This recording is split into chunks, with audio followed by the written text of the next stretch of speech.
I know that's why this rehabilitation, it's all because of Trump derangement syndrome, though they have to pretend like Joe Biden's some kind of guy with integrity and dignity instead of, the horrible criminal anti-worker guy that he's been his whole life. He's been anti-student, anti-worker, and he crushed a goddamn railroad strike. And everybody just memory holds that happened. Like if Trump did that, it would be on billboards forever. And it's what Joe? Why do you think that because my whole life the establishment loved Donald Trump, right? Well, because the only option is if you don't go with Biden, then you're not with the Democrats. And the Democrats view themselves as a team. They view themselves as a team as much as patriots think of America first. It's like that team is Democrats first. And that's the only representation they have right now. Like, apparently, now I don't know if this is true, but someone was were you telling me about this, Jamie? About the live streaming of, was it you or was it someone else? Of Rob Reiner and all these people. Oh, they were earlier too. Like, I'll find the story. They were all live streaming the debate and freaking out. Barbara Streisand's crying. Ah!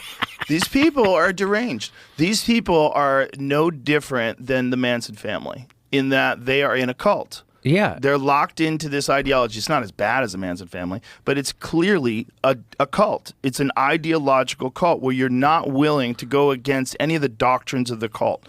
And you're not allowed to. You're not allowed to have. You have to practice groupthink, and that's that. And Bill Maher's a heretic, even though he's very much a liberal. He's a heretic because he says every once in a while he'll tell the truth. A lot of times, he's not as informed as I'd like him to be about some of the stuff, like MK Ultra, the WEF, or Ukraine.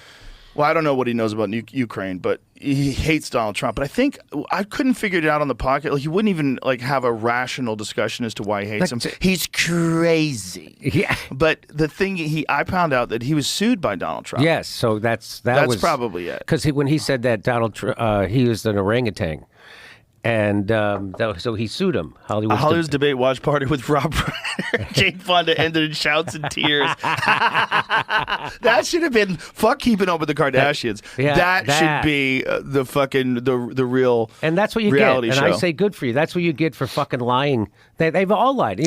I think the media took just as big a hit as Joe Biden did that night. Yes. Because now, just a few weeks ago, there's that Joe Scarborough, that mental case on Morning Joe on MSNBC, and he was saying, let me tell you something, and if you don't believe it, F you. He says this on 6 in the morning. This is what he's telling his audience. F you. This is the best version of Joe Biden I've ever seen. He saw that clip, right? This is the best version. And then let's play it. Let's play it because it's amazing. It is amazing. Wasn't he a Republican at one point in time? And they say that Trump is the liar. It's like they are right now in the middle of telling the biggest lie that's ever been told in politics. This is bigger than FDR can walk. This is bigger than that. Hampton real estate is not cheap. And you got to do some things maybe you don't want to do if you want to buy that sweet house and just drink your champagne by the lake. Or the bay, rather. Just looking over in the ocean going, I fucking made it, baby. Yeah. I'm here in the Hamptons. And it's... I'm about to go to dinner with Rob Reiner. Hey,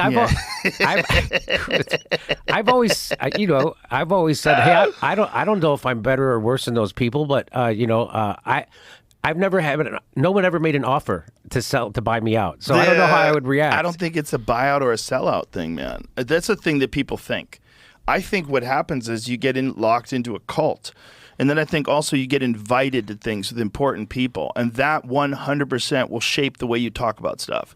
If you get invited to a dinner with Bill Gates and some very important people, when their name comes up, you're going to defend them. Well, Barack Obama talked about how just being in the room with the donor class changes you. Just being in the room with them. And Chris Hayes wrote a book called The Twilight of the Elite about how that happens. And then he became the thing he wrote about. It's fucking unbelievable. Yeah, I don't know much about that. Don't you think it's amazing how they fired the Arab reporters and the Muslim reporters at MSNBC because they were telling a little bit of the truth about what's happening, or they were confronting people over it.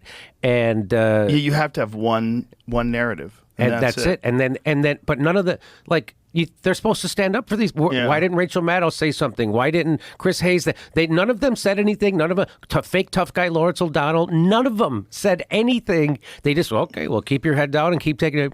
You know, Rachel Maddow gets paid $100,000 a day. Like, to me, I don't know. That's a lot of money. Good for her. That's a good. You can buy a lot of man suits with that money. Do you have a Joe Scarborough video? When she was being interviewed by Ben, what's his name? Ben, the guy who did Tropic Thunder, Ben, what's it? Ben Stiller. Ben Stiller.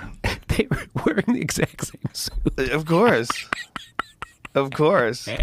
That's one way that, for whatever reason, hardcore lesbians, when they want to be taken seriously, they dress like a man. And they dress like a man in a business outfit. Yeah. Like Hannah Gadsby. Oh, like, okay. Look how she dresses. She puts a suit jacket on. She's fantastic. I'm serious. I'm here for the meeting. I'm here to explain things to you people. Kirk can't like, stop talking about it. Look at Joe Scarborough. What does he say? Is this the one you're looking for? Yeah. Let me hear it.